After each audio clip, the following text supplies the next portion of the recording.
Good morning students, today we are studying social science. Social studies में आज हम start करेंगे chapter number 7, the polar region. The polar region, ठीक है।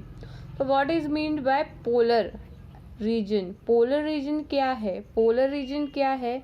ये है ध्रुवीय प्रदेश। ध्रुवीय प्रदेश मतलब जो उत्तर और दक्षिण ध्रुव के लिए निकट है, जो उत्तर और दक्षिण ध्रुव के पास में है, उसे हम क्या कहते हैं? पोलर रीजन कहते हैं। उस रीजन को, उस एरिया को हम कहते हैं पोलर रीजन, ठीक है। Let's do it. यहाँ पे आपको क्या दिख रहा है? जैसे ये देखो, बर्फ का एक बहुत बड़ा पत्थर जैसे बना हुआ है और वो पानी में है, ठीक है। तो ये है आइसबर्ग। आइसबर्ग मतलब क्या है? बर्फ, पानी में जमा हुआ बर्फ। पानी में जमा हुआ बर्फ जो अगर शिप वगैरह जाती है तो उसके लिए ये बहुत ही डेंजरस होता है। कभी कभी ये दिखाई नहीं पड़ता, इसलिए। तो ये कैसे रहता है? लार्ज आइसबर्ग फ्लोटिंग इन अ सी। ये ज़्यादातर सीज में दिखाई देता है, समुंदर में दिखाई देता है। Common in seas and frigid zone. Frigid zone हमने देखा। फ्रिजिड जोन मतलब क्या है? जहाँ पर बहुत ज़्यादा ठंडी रहती है, ऐसा वाला zone. Let us do the activity. यहाँ पर आपको क्या दी है? एक एक्टिविटी दी है। एक्टिविटी में क्या दिया है? जैसे यहाँ पे एक आपको जैसे टम्बलर लेना है।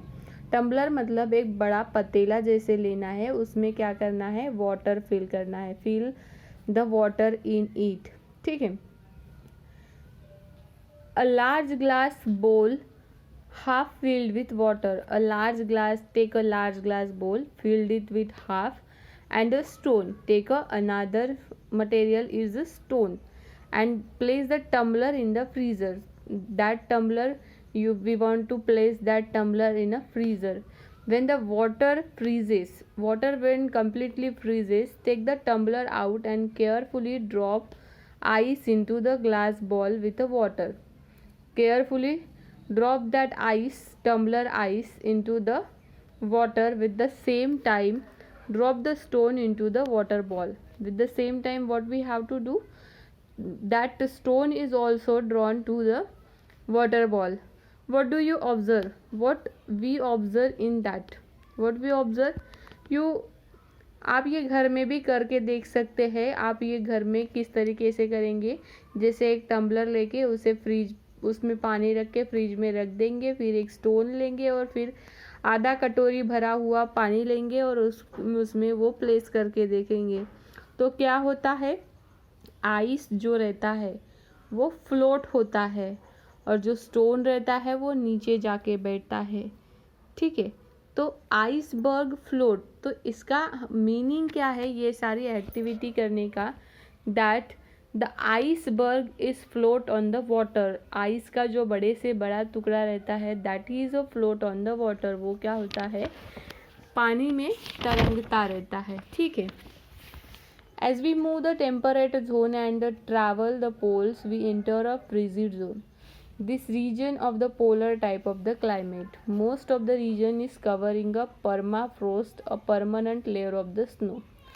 Permafrost मतलब क्या है? परमाफ्रोस्ट मतलब है permanent layer of the snow, जहाँ पर परमानेंटली एक ऐसी बर्फ की पूरी क्या बन चुकी है? लेयर बन चुकी है। And ice but being have settle even this in hospitable environment. तो इसके बारे में हमें पढ़ना है, ठीक है।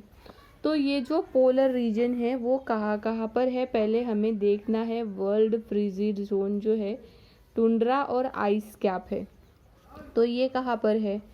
तो देखो ये कहाँ पर है? जैसे यहाँ पर दिख रहा है, यहाँ पर दिख रहा है। तो इस रीजन में क्या है? ये हमारा जोन है। ये north America, south America, Africa, Europe, Asia, Australia, ये सब हमारे कॉन्टिनेंट्स है, ठीक है। तो हम पढ़ेंगे अभी इसकी लोकेशन। तो लोकेशन इसकी कहाँ पर है? तो लोकेशन है 66.5 डिग्री नॉर्थ में है। ये है नॉर्थ, ये है साउथ, ये है ईस्ट और ये है वेस्ट, ठीक है। तो नॉर्थ से हम देखते हैं नॉर्थ, और ये है साउथ, ये है ईस्ट और ये है वेस्ट, ठीक है। तो नॉर्थ में कहाँ पर है, 66.5 डिग्री नॉर्थ पर है। नॉर्थ पोल 90 डिग्री नॉर्थ में है, नॉर्दर्न हेमिस्फीयर में। और अंटार्कटिक सर्कल में 66.5 डिग्री साउथ में है और 90 डिग्री साउथ पोल में है, ये ना सदर्न हेमिस्फीयर। ये है नॉर्दर्न हेमिस्फीयर, मतलब नॉर्थ वाले एरिया का जो हेमिस्फीयर है वहाँ पर, और ये जो है सदर्न हेमिस्फीयर जो साउथ वाला एरिया जो है वहाँ पर, ठीक है। तो कहाँ पर स्थित है ये, 66.5 डिग्री नॉर्थ पे। यहाँ इस रीजन का क्लाइमेट अगर हम देखेंगे तो वो किस तरीके से है। The polar climatic reason has a 2 सब टाइप्स। वहाँ पर कितने हैं, 2 सब टाइप्स, आइस टाइप और टुंड्रा टाइप। आइस मतलब जिधर उधर पूरा क्या है, एवरी एरिया कंटेन्स आइस, ठीक है। Tundra type of climate, that is tundra type मतलब जहाँ पर वृक्ष मतलब trees, there are lesser trees and there are more the regions of snow, मतलब वहाँ पर बर्फीला रीजन बहुत ज़्यादा है। आइस कैप टाइप में कैसे रहता है, फ्रीजिंग कोल्ड ऑल ईयर, पूरे साल भर आइस कैप में क्या रहता है, पूरे साल भर ठंडी रहती है। No months where the temperature is about 0 degree centigrade, ऐसा कोई भी मंथ नहीं रहता वहाँ पर टेम्परेचर 0 डिग्री सेंटीग्रेड से ज़्यादा हो। Type of climate is found in a poles in Greenland and the entire continent of the Antarctica. तो ये ऐसा क्लाइमेट कहाँ पर है, पूरे क्लाइमेट में, पूरे कॉन्टिनेंट में, अंटार्कटिका में ये ऐसा रीजन है आइस कैप वाला, ठीक है। Due to the tilt in the earth axis the poles experiences 6 month darkness in the winter. जैसे जैसे पोल एक्सिस चेंज होते जाते हैं तो वैसे वैसे क्या होता है, 6 मंथ्स का विंटर आता है और समर आता है 6 मंथ्स का। तो यहाँ पर 6 मंथ सनलाइट दिखता है और 6 मंथ कम सनलाइट दिखता है। तो यहाँ पर देखो, ये यहाँ पर आपको एक पिक्चर दिखाई दे रही है, मिडनाइट में भी sun near to the north pole है, ठीक है। नेक्स्ट है टुंड्रा टाइप। टुंड्रा टाइप में क्या होता है, there are very long and very severe summer. तो यहाँ पे समर बहुत ही कम रहता है, छोटा समर रहता है और ठंडी बहुत कम रहती है। The type of climate is found along coast land Greenland, coastal Greenland, northern Canada और अलास्का में ये है। कोस्टल मतलब क्या है, कोस्ट वाला एरिया मतलब क्या है, जो समुद्र है, समुद्र के निकट का जो एरिया है, समुद्र के निकट का एरिया जो है, area of the land which is near to the sea, उसे हम कहते हैं समुद्र तट। समुद्र तट के बाजू में जो ग्रीनरी है वहाँ पर हमें ये दिखता है, कनाडा में दिखता है, अलास्का में दिखता है, नॉर्दर्न कोस्ट लाइन यूरेशिया में दिखता है। Places in this region have a very long days in summer and just a few hours of sunlight. तो टुंड्रा में क्या होता है, बहुत ही long days in summer, very long days in summer मतलब दिन, समर के दिन ज़्यादा रहते हैं और सनलाइट बहुत कम होता है विंटर में। ये आइस कैप और टुंड्रा बहुत, दोनों भी क्या है, अपोजिट है, डिफरेंट है। In the tundra in summer the topmost layer of the permafrost melt but this water can not be absorb in the ground below, it is still frozen solid.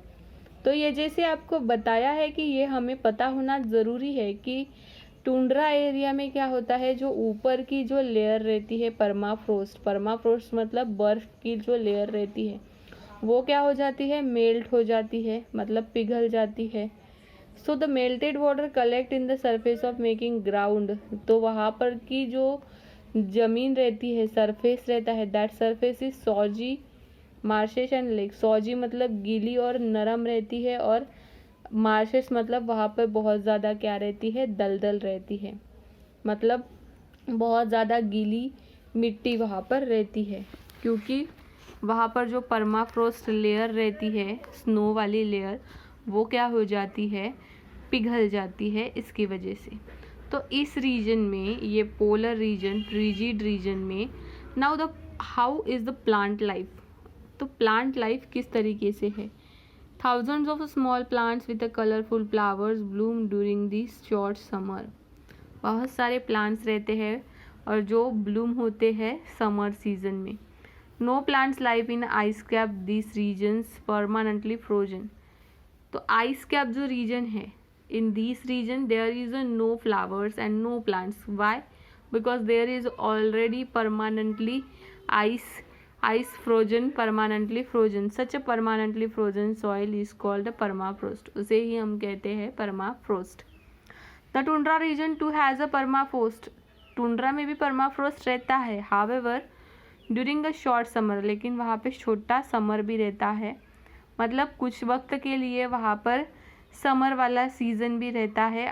Ice covering upper part of the land melts. तो upper का जो part रहता है, जो अभी हमने यहाँ पर देखा, अपर का जो पार्ट रहता है वो क्या हो जाता है, मेल्ट हो जाता है. उसकी वजह से जो उसकी नीचे की ज़मीन रहती है वो गीली और नरम हो जाती है. और वहाँ पे जो प्लांट्स रहते हैं जैसे मॉसेस है, लीचन्स है, सेरिजेस है. मॉसेस मतलब काई है, लीचन्स मतलब जैसे स्मॉल जो ग्रे कलर और येलो कलर का जो प्लांट आता है वो वहाँ पर रहता है. सेरिजेस मतलब जो ट्रायंगुलर स्टेम वाला प्लांट रहता है वो वहाँ पर रहता है.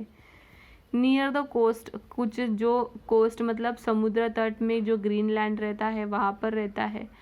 वहाँ पर टेम्परेचर बहुत ही ज़्यादा रहता है. तो इस तरीके से वहाँ पर ये सब प्लांट्स रहते हैं. ठीक है.